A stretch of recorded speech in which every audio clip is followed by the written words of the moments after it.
Hi everyone, my name is Steph, this is the Novelty Corner and welcome back to my channel. Today I am starting a new reading vlog and this one is an aesthetic kind of reading vlog. I don't think I've ever done one of these before. Anyway, it's really funny because I'd planned the idea for this video and then someone happened to leave a comment on one of my videos, I think it was my shelf destruct video, that my nails matched my book cover. And I'd already in my head started to think about this because I'd noticed that while I was filming that video. And here you go. Here is the My Nails Match My Book Cover reading vlog.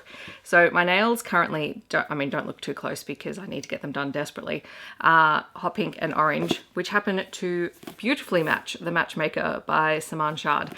So this is going to be the first book. I have a couple of other ideas because I'm getting my nails done in 2 days from now. So this book will be read, I'll get my nails done and I don't know if I'm going to get the nails to match the book, if I'm just going to go in there and go with vibes and then find a book cover. We'll see when I come back with the next installment of this. I'm going to try and read 3 to 4 books for this vlog. Wish me luck. I have never done one of those videos before. But yeah, this has been on my TBR for absolutely ages and I am excited to get into it. It was recommended to me by Jodie McAllister, who is an Australian author. Saman Shad is, I believe, Pakistani Australian. So yeah, let's just start reading this. All I know is that it is about the Desi community in Sydney and our female protagonist is a matchmaker and she's about to lose everything and have to move back in with her parents, and a very wealthy bachelor, or the family of a wealthy bachelor, turns up and basically wants her to matchmake their son. The problem being that he is not really interested and she has to convince him to be involved in this little scheme, and I'm assuming that they fall for one another.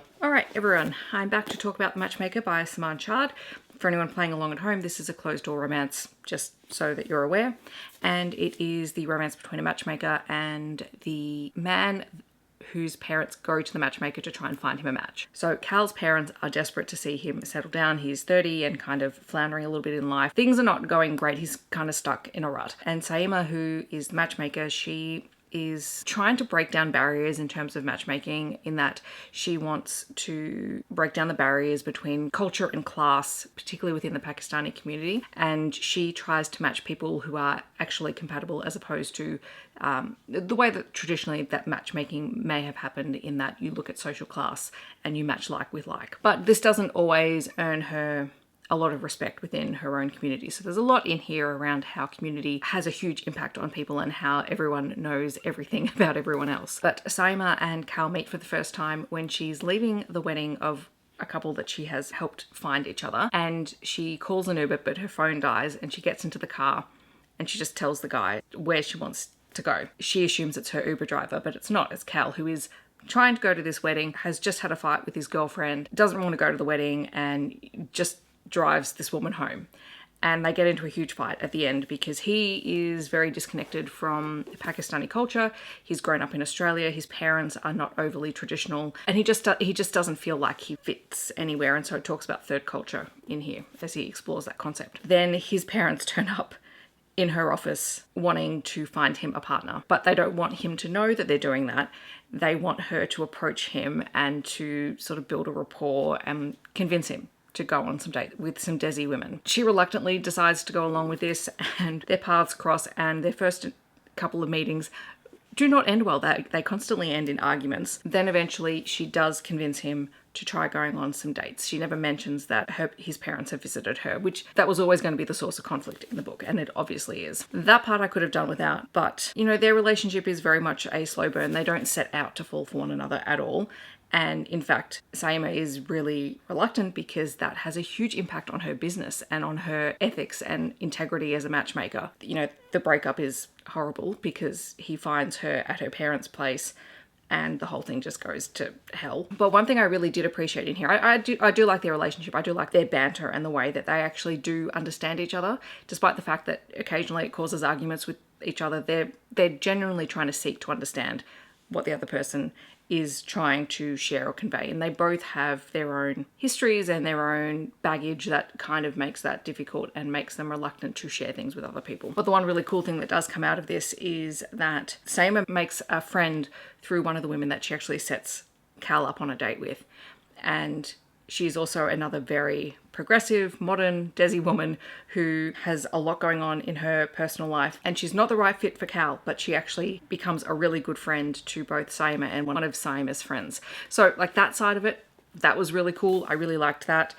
And look, it was just really interesting learning a little bit more about the Pakistani community, particularly in Sydney, and how all of this works, because I mean that's not something that I've grown up with, right? I found that really, really fascinating and interesting. It's a really great book if you don't mind a closed door romance and you like a little bit of tension in your romance. So that's my pink and orange nail book cover. I still haven't decided what I'm planning on getting done on my nails in the next couple of days, so we shall see. Hi everyone, we're back with the next installment of book covers that match my nail. I think I mentioned in one of the first clips that I had an idea for this book because I really wanted to include it because it's a review copy that I've got. It comes out at the end of the month, which is when I'm hoping this vlog will come out, and I just thought it would be fun to tie it in. And so I did have my nails done. They are, I don't know how well this is going to come up on here, but they're a blue chrome, which was interesting because it's the first time that I've had chrome nails done at my nail place, because I normally get S&S.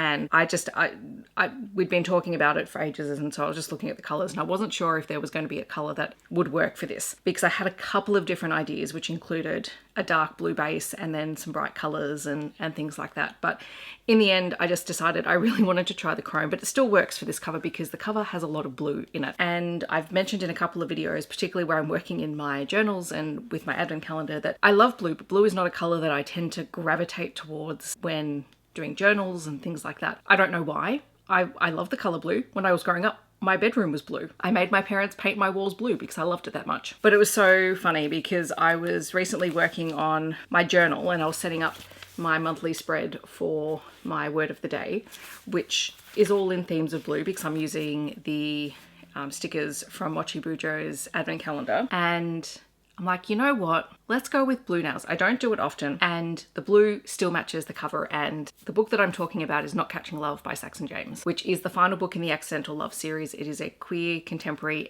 romance series, although one of the novellas features a sapphic couple. I just fell in love with this cover. Like, I actually have all of the books in this series in paperback, and I get the illustrated covers because I love them as well. But I love this cover just because of the colours on it. And that's what I mean when I was saying that, you know, I thought about doing like a darker blue base and then trying to get some colours sprinkled over the top. And I thought about it, and then I got very excited about having chrome nails. So this is where we are. I'm counting it. Blue.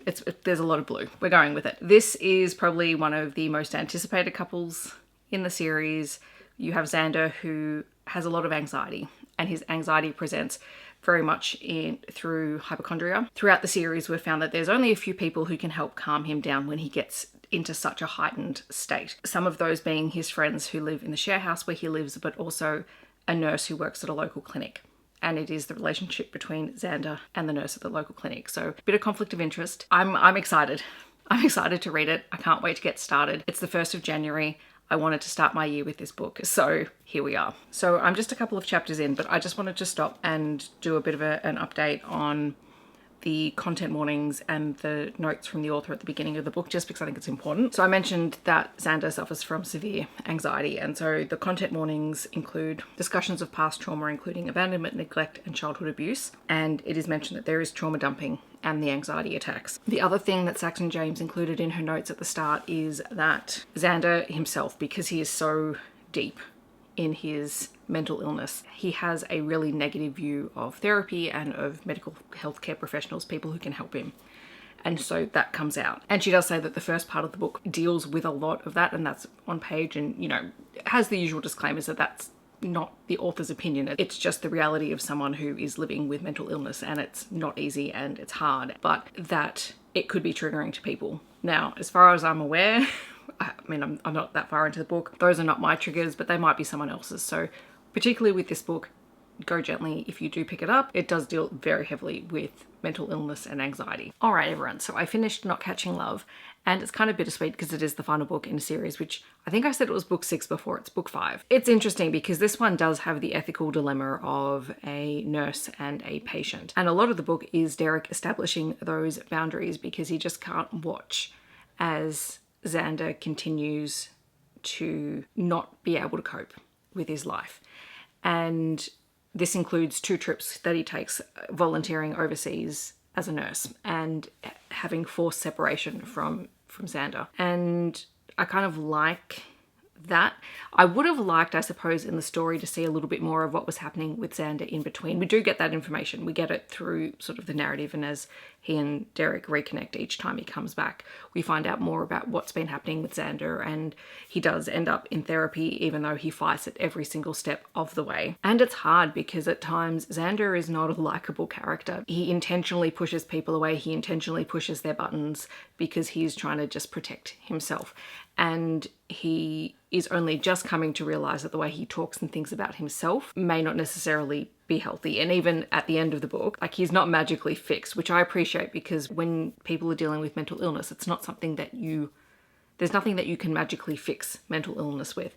So I like that that's not what happened with the story at all. But I think what I appreciated most was how they tried to really work within the boundaries of the ethical dilemma by being friends. And yes, they cross the line a couple of times, but they make sure that they're not risking Derek's job, which is a very likely possibility. And Derek just doesn't give things up for Xander's sake. He knows that that doesn't actually help Xander in the long run. And he makes it really, really clear that if they're in this relationship, they're in the relationship to be partners, not for him to be Xander's carer. And the other thing that has been a big part of the whole series is that Xander has a really strong connection with Seven, who is one of the other characters that we've met through the series, and they both went through foster care together, and there's a lot of trauma background that the two of them have and that they have a deep understanding of. And Seven is Xander's person, and the thought of being away from Seven is almost debilitating because Xander just forms these very codependent relationships.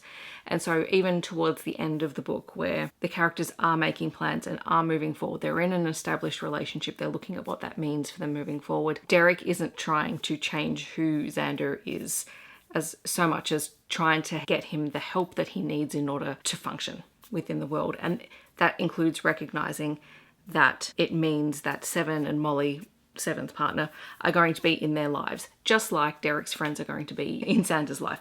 So I think it was really well done and really interesting to read, but I think there will be people who struggle with it because Xander intentionally and knowingly says things about others and about himself in an effort to create boundaries. So just be aware of that if you do pick it up. But overall, the series is just a really lovely found family story. And I'm glad that I finally picked it up and read it. So yes, this is coming out at the end of the month. So I will leave the date down below if it's different to when this vlog is going up. I'll be back the next time I have new nails to choose a new book cover. Hi everyone. So we are back with the next installment of my nails, Choose My Book, because I did have them done again today. I don't know if they'll come up. They are a lime green, which is kind of fluoro, but the fluoro is fairly muted because it's very light, and gold. And did I do that so that I would purposely read Emily Wilde's Map of the Otherlands? Yes, I did do that. So the only book that I didn't purposely do my nails to match the book was the first one, The Matchmaker. But I need to read this.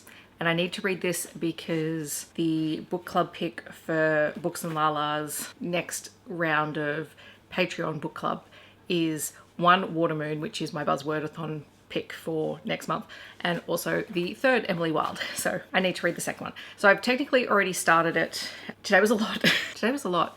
My mum came over and we totally cleaned and pruned and tidied up my balcony garden. I'll do a little video clip. The only thing that you won't see properly in the video is the cushions on my outside chairs because I can't be bothered getting them out. I don't leave them out there. We totally overhauled everything, and by we I mean she did because she's amazing, and it was just a really long day. It took us quite a long time to sort of tidy everything up. And then I went and got my nails done, and then I've come home and I'm so sore. This is the nearly 40-year-old in me going, oh, it's hard to stand up from the couch after all the work I did today. But anyway, we are on to the second book in the Emily Wilde series. I have just gotten through the first little bit. I'm about 60 pages in, and Emily and Wendell are off on a new adventure, but this time they have a few extra people tagging along. They have Emily's niece, and they have Rose, who is someone else who works at Cambridge with them, who is trying to discredit both Emily and Wendell, but they are trying to find a door back to Wendell's home. So if you know, you know. I love these covers so much.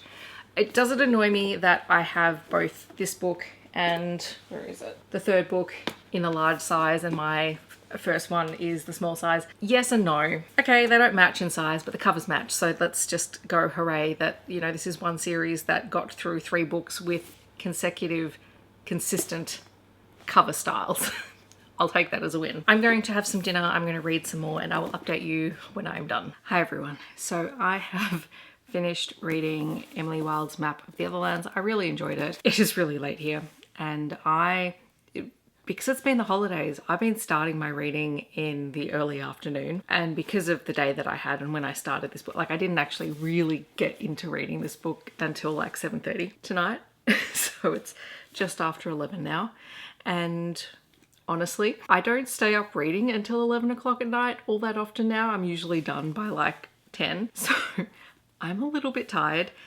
But I mean, this was just so fun. I like being back with Emily and Wendell and their relationship. It's so sweet. Like this is a cozy fantasy. There is a romantic subplot. The romance is there, but it's not explicit in any sense of the word. In this one, I think I said that Emily is trying to find a door back to Wendell's home, which if you've read the book, you'll know why that's important. And she finds herself having to travel alongside a couple of other characters, which for Emily doesn't work quite well. She'd rather be holed up in her Cambridge office working on her manuscript, or, you know, inadvisably roaming for doorways into the fairy realm without supervision if she had her choice of things. And Wendell is sort of a character who just kind of accepts that that's who she is, even though he is more of the party character. But in this book, he finds himself hampered quite a bit. There are some Fae assassins after him, and so that causes a little bit of conflict. They're in the Austrian Alps, and they end up helping a couple of characters who inadvertently wandered into fairy many years earlier while trying to do what it is that they're setting out to do. And alongside all of this, Emily is collecting information for her next book, which is going to be a book of maps, or a comprehensive book of maps of the fairy Otherlands. If you haven't read this series, the whole thing is told in journal entries where Emily is recounting what has happened to her, with the occasional present day interjection into what's going on while she's writing, which I actually quite like. There are also footnotes in the book because Emily is a scholar, and that is charmingly adorable. So that's in there. And I totally forgot that this was told in journal entries. Like it was the whole point of the first book.